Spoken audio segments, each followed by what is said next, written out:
Hello and welcome back to the DP World Dressing Room. I'm Fakhar Anam. You're watching 10 Sports, our continued coverage of the ICC Champions Trophy. With me in the DP World Dressing Room, I've got four fantastic gentlemen. I've got Nikhil Chopra, Waqar Younis, a very busy Wasim Akram on his social media. And of course, Ajay Jadeja. And we were talking about the game, India versus New Zealand. Congratulations to India. Unstoppable at the moment.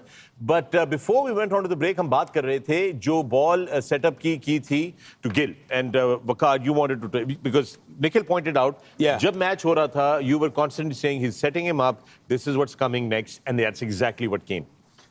देखिए bowling में जैसे cricket में batting में batters आपको बता सकते हैं, इसी तरह बॉलिंग में भी आपको एक सेंस आ रही होती है, आपको एक फीलिंग आ रही होती है कि ये होने जा रहा है. तो इसी तरह की कुछ मेरी फीलिंग थी. That's why I just said कि ये सेटअप कर रहा है और ये ऐसे होगा. Let me take you back. अभी हम जो बात कर रहे थे ना निखिल ड्रेसिंग रूम में कि जो I learn reverse swing before I learn a new ball. Because मैंने टेप बॉल से शुरू किया था. बॉल उस पर टेप लगाते थे, एक साइड पे ज़्यादा लगा लेते थे. And that I am talking about school level. जब मैं नया नया स्कूल से निकला था, हम लोग टेप बॉल खेलते थे. And I used to just bowl like with slingy action. वो बॉल ऐसे आता. That's where I learn my reverse swing. ठीक है. तो जब मैं when I first came to Pakistan side, reverse was already there. Wasim bhai was doing it, and then Imran bhai was there, and they were all good bowlers were there doing it. So it made my life very easy. कि यार ये ऐसे बनु आंदा है. I knew it from the beginning, so it was easy. That's why most of my early wickets are with the reverse swing. वो तो back टूटने के बाद जब मेरी pace थोड़ी नीचे आई, तो then I realized कि I need to learn something new. और सारा नवे बॉल है, कर जाते पुराना बॉल दे देते हैं. पेस नहीं है तो मैं मारा जाऊंगा. So that's where I've learned the new ball. और new ball में भी I was very similar to what he was doing. Making a shape on the ball. और shape क्या होती है बॉल की? Watching Wasim bhai and watching other bowlers.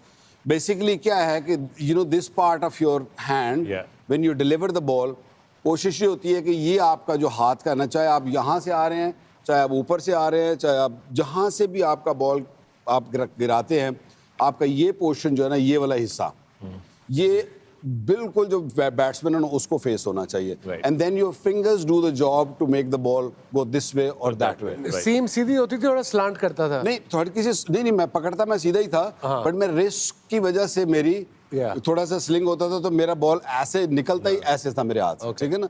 सो मैं कोशिश मेरी ये होती थी कि ये वाला पोर्शन जो है ना, ये सीधा निकले बॉल का. It's a very good lesson for younger bowlers who are learning कि इसको करोगे, आप फेंकोगे भी बॉल ना ऐसे, आपको खुद फील होगा कि ये बॉल शेप बन रहा है. ऐसे फेंकोगे तो वो इधर शेप बन जाएगा. सो बेसिकली शेपिंग के लिए ये आपका पोर्शन जो है बहुत बहुत इंपॉर्टेंट होता है. तो फिर मैंने जब ये आउट स्विंग तो मैंने सीख लिया. अब मेरा इन स्विंग हो नहीं सकता था बिकॉज आवाज मेरा बाजू नीचे गिर गया. तो मेरे लिए बड़ी मुश्किल होती थी. वो ऐसे करता टांग पे चला बॉल से. So then what I learned over the years, उसके बाद कि यार ये मैं इसको, चलो मैं इन स्विंग नहीं कर सकता, तो मैं कम से कम इसको ऐसा कुछ बॉल निकालूं कि जो बॉल स्विंग ना हो सीधा. क्योंकि अगर आउट स्विंग हो रहा है तो कोई ऐसा बॉल हो कि जो स्विंग ना हो, बस इतना हो. That's all I wanted. क्योंकि सेटअप क्या करते हो आप, बैटर को सेटअप करते हो ये कर करके ना, तो उसको वो छोड़ता है या खेलता है या बीट होता है या जो भी हो रहा है, लेकिन उसका एक फर्मा फिट हो जाता है बैटर का ना कि यार ये बाहर जा रहा है. आप ऑफ स्टंप से करते हो. और इसने आज क्या किया, जो खूबसूरत चीज़ ने की कि इसने एग्जैक्टली वही किया which I used to what I do, कि मैं अगर ऐसे पकड़ रहा हूँ ना, तो मैं इसको सिर्फ ऐसे कर लेता था. I used to put this finger on top of the seam. और मैं एग्जैक्टली जैसे आउट स्विंग करता हूँ, एग्जैक्टली वही बॉल करता था. लेकिन क्या करता था, मेक श्योर करता था कि वो जो पट्टी होती है ना, उसके ऊपर गिरे. ठीक है. कि वहां से आउट स्विंग ही हो रहा है ना, तो बैटर तो फिक्स है कि इसने आउट स्विंग खेलना है. तो मैं उसी एक्शन से उसी तरह मैं बैक स्पिन देता था. हर चीज एग्जैक्टली वही करता था, कोई तब्दीली नहीं लाता था. ठीक है. होता सिर्फ ये था कि जो बॉल इस शेप में निकलता था ना, तो निकलता ऐसे ही था, ऐसे हवा में ऐसे निकलता. पढ़ने के बाद वो स्विंग नहीं होता था, सीधा रह जाता था. वो सीधा रह जाता था. सो यू डॉज्ड हिम बिकॉज़ आप उसकी अगर दोबारा रिप्ले दिखाएं ना, ये रिप्ले दिखाते हैं हम आपको ऑन योर स्क्रीन. तो आप गौर से देखिएगा कि शुभमन गिल ने उसने पहले कैंची डाल ली है. देखें वो कैंची क्यों डली है, क्योंकि उसने जो उससे पहले 3-4 गेंद थे वो आउट स्विंग किए हुए थे. वॉच दिस, सी वॉबली होगी थोड़ी सी, एंड पढ़ने के बाद सीधा रहा. It's not an in swing. ऐसा लग रहा होगा कि थोड़ा सा इन स्विंग हुआ है एंगल की वजह से, लेकिन ऑल व्हाट हैपेंड, बॉल पढ़ने के बाद सिर्फ सीधा हुआ है, उसको स्विंग नहीं मिली है. तो गिल साहब पूरी कैंची डाल चुके थे, goodbye, that's what happens. Gill साहब कैंची डाल चुके थे, but that's very nice.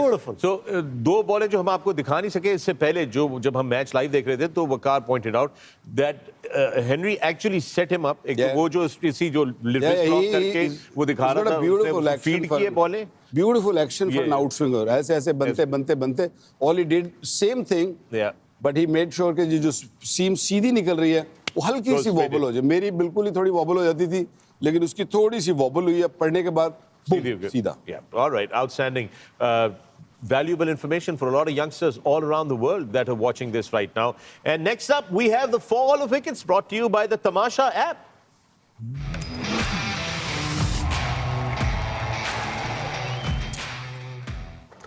आज बहुत अच्छी तरीके से सेटअप किया था। शुभमन गिल स्टंप्स के बिल्कुल सामने पाए गए। उसके बाद रोहित शर्मा ने यहीं पे एक चौका लगाया था, लेकिन फिर बैट के निचले भाग में लगी, आउट हुए। एंड आउटस्टैंडिंग कैच, अद्भुत। ग्लेन फिलिप्स के नाम पे जानी चाहिए ये विकेट। और एक साझेदारी के बाद एक सॉफ्ट डिसमिसल अक्षर पटेल, और फिर अर्शतक के बाद Shreyas Iyer just looking to up the ante, अपना विकेट खोया। और फिर इस तरीके से केएल राहुल कॉट बिहाइंड। ये एक और कमाल का कैच केन विलियमसन का, और ये इनिंग्स के अंत में बड़ी बड़ी हिट लगाने की कोशिश में हार्दिक पांड्या आउट हुए। फिर इस तरीके से मोहम्मद शमी, मैट हेनरी की 5वीं विकेट। मोहतमान पहली विकेट रचिन रविंद्र को फंसाया हार्दिक पांड्या ने, अच्छा कैच अक्षर पटेल द्वारा। लेकिन यहीं पे चांस था अर्ली ऑन, अगर रन्स निकलते, लेकिन जो ही स्पिनर आए फिर उसके बाद कोई चांस नहीं रहा। आई मीन चारों स्पिनर्स को अगर उठा के देख लेंगे तो उन्होंने जगह ही नहीं दी। उन्होंने विकेट टू विकेट बॉल किए, हल्का सा स्पिन हो रहा था। And New Zealand had no clue. New Zealand के कुछ बैट्समैन को तो पता भी नहीं था कि गेंद किस तरफ स्पिन होना है। और जब आई नो, जब मत बजती है ना फिर यही होता है। तो एंड पे फिर then it was too late. I mean आखिरी वालों को तो उन्होंने बस वो सेल पे लगी हुई थी विकेट, आके बस जिसका दिल है आके ले लो। तमाशा, प्रॉपर तमाशा था ये आखिरी wicket.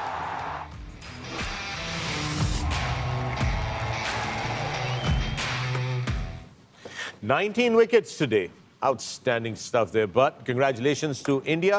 Also congratulations to New Zealand because they both move into the semi-finals. But now we know who is playing what. एक दफा फिर आपको रिफ्रेश करा देते हैं। 2 semi-finals. पहला semi-final 4 तारीख को, 4th को दुबई से live. This is going to be India versus Australia.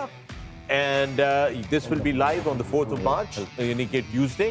And then on Wednesday, 5th of March, you're going to see from Lahore, Gaddafi Stadium, South Africa versus New Zealand.